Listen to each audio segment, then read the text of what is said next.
फरमान मुस्तफ़ा सल्लल्लाहु तआला अलैहि वसल्लम है, अगर किसी ने एक दिन नफल रोज़ा रखा और ज़मीन भर सोना उसे दिया जाए, जब भी इसका सवाब पूरा ना होगा, इसका सवाब तो क़ियामत ही के दिन मिलेगा।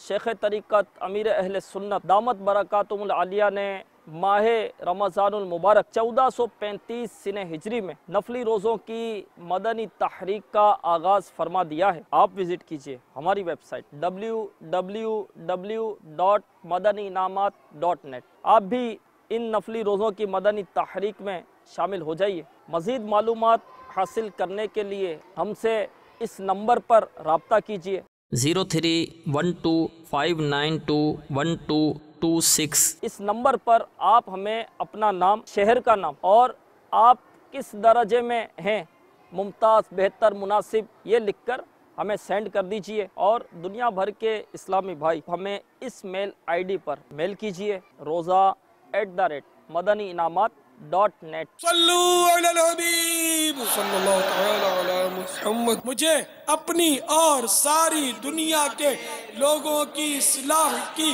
कोशिश करनी है इंशाअल्लाह।